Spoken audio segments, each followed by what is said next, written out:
ദിവസം പരീക്ഷ കഴിഞ്ഞ് സ്കൂളിൽ നിന്നും മടങ്ങുകയായിരുന്ന 4 വിദ്യാർത്ഥിനികളെയാണ്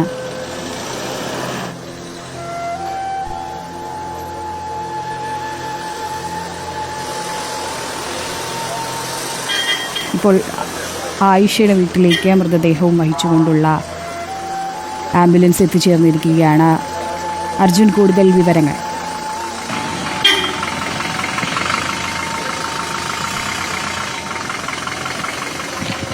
ശിശിര, ഇപ്പോൾ ഈ തുപ്പനാട് മേഖലയിൽ ഈ ആയിഷയുടെ വീട്ടിന് മുമ്പിലേക്ക് ആംബുലൻസ് എത്തിയിരിക്കുകയാണ്. ആംബുലൻസിൽ മൃതദേഹം എത്തിച്ചിരിക്കുകയാണ്.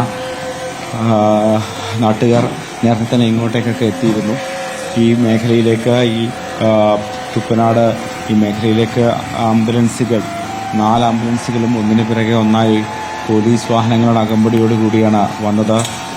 ഇതിലേറ്റവും ആദ്യത്തെ വീടാണ് ആയിഷ എസിൻ്റേത്. ആയിഷ എസിൻ്റെ മൃതദേഹം ഇപ്പോൾ പുറത്തേക്ക് ഇറക്കുകയാണ്. വീട്ടിന് മുമ്പിൽ നേരത്തെ തന്നെ പ്രദേശവാസികൾ, നാട്ടുകാർ, അടുത്ത ബന്ധുക്കൾ, അത്തരത്തിൽ ഈ വാർത്ത അറിഞ്ഞെത്തുന്നവരൊക്കെ തന്നെ നേരത്തെ തന്നെ ഈ വീട്ടിന് പരിസരത്തേക്ക് എത്തിയിരുന്നു.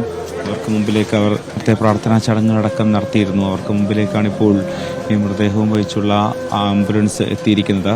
ആംബുലൻസിൽ നിന്ന് മൃതദേഹം അല്പസമയത്തിനകം തന്നെ വീട്ടിലേക്ക് മാറ്റും. മറ്റ് 3 പേരുടെയും വീടുകൾ സമീപത്ത് തന്നെയാണ്. ആ വീടുകൾ ഈ കുട്ടികൾ സാധാരണ ഈ 4 കുട്ടികളും ഒന്നിച്ച് കളിച്ച് ചിരിച്ച് നടന്ന് വരുന്ന വഴികളിലൂടെയാണ് ഇപ്പോൾ ഈ ആംബുലൻസ് അവരുടെ മൃതദേഹവുമായി, അവരുടെ ചേതനയേറ്റ കുഞ്ഞു ശരീരങ്ങളുമായി ഈ ആംബുലൻസുകൾ എത്തിയിരിക്കുന്നത്. ഇന്നലെ വൈകിട്ട് വീട്ടിൽ തിരിച്ചെത്തേണ്ടവരാണ് ഈ 4 കുട്ടികളും. അപ്രതീക്ഷിതമായി ഉണ്ടായ ഈ അപകടത്തിൽ ഇത്തരത്തിൽ ഈ 4 കുഞ്ഞുങ്ങളെയും ഈ നാടിന്, ഈ വീട്ടുകാർക്ക് നഷ്ടമായിരിക്കുകയാണ്. എന്തായാലും ഈ വീട്ടിൽ ഉള്ളത് ഈ ആയിഷയുടെ ഉപ്പയും ഉമ്മയും മൂത്ത സഹോദരിയും ഇളയ സഹോദരനുമാണ്. ആയിഷയുടെ ഉപ്പ തൊട്ടടുത്ത് തന്നെ ഒരു പലചരക്ക് കട നടത്തുകയാണ്. മൂത്ത സഹോദരി തൃശ്ശൂർ പെരുമ്പിലാവിൽ PG പഠിക്കുകയാണ്. അതോടൊപ്പം തന്നെ രണ്ടാമത്തെ സഹോദരി ഡൽഹിയിലാണ്. ജാമിയ മിലിയ യൂണിവേഴ്സിറ്റിയിൽ ആർക്കിടെക്ട് കോഴ്സിന് പഠിക്കുകയാണ് രണ്ടാമത്തെ സഹോദരി ഏതാണ്ട് 8 മണിയോടുകൂടി കോയമ്പത്തൂർ വിമാനത്താവളത്തിലെത്തും എന്നാണ് അറിയിച്ചിരിക്കുന്നത്. അതിനുശേഷം ഇങ്ങോട്ടേക്ക് റോഡ് മാർഗം എത്തും. എന്തായാലും ഇളയ സഹോദരനും വീട്ടിലുണ്ട്. ഇപ്പോഴും ഈ ഒരു ദുരന്ത വാർത്ത താങ്ങാൻ ഈ നാട്ടുകാർക്കോ മറ്റും കഴിഞ്ഞിട്ടില്ല. ഇപ്പോൾ മൃതദേഹം വീട്ടിലേക്ക് മാറ്റുകയാണ്. ആ കാഴ്ചയാണ് നമ്മൾ കാണുന്നത്. വളരെ നാട്ടുകാരൊക്കെ തന്നെ ഇവിടെ എത്തിയിട്ടുണ്ട്.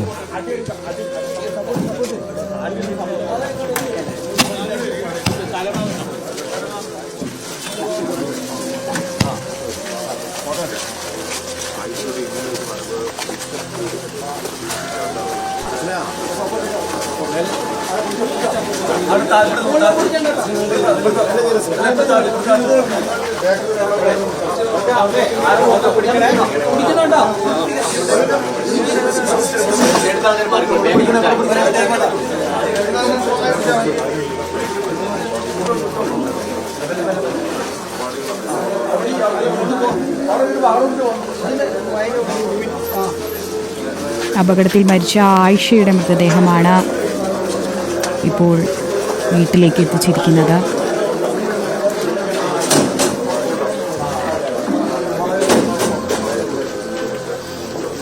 നിരവധി പേരാണ് കുട്ടികളുടെ വീട്ടിൽ അവരെ ഒരു നോക്ക് കാണാനായി എത്തിച്ചേർന്നിരിക്കുന്നത്.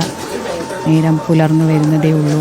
കഴിഞ്ഞ ദിവസമൊക്കെ ഈ സമയങ്ങളിൽ കളിച്ച് ചിരിച്ച് കുടുംബക്കാർക്കൊപ്പം ഉണ്ടായിരുന്ന വിദ്യാർത്ഥിനികളാണ് ഇന്ന് ജീവനറ്റ് ആ വീടുകളിൽ എത്തിയിരിക്കുന്നത്. നിദ ഫാത്തിമയുടെ വീട്ടിലേക്കും ഇപ്പോൾ മൃതദേഹം വഹിച്ചുകൊണ്ടുള്ള ആംബുലൻസ് എത്തിയിരിക്കുകയാണ്. ഇർഫാനയുടെ വീട്ടിലും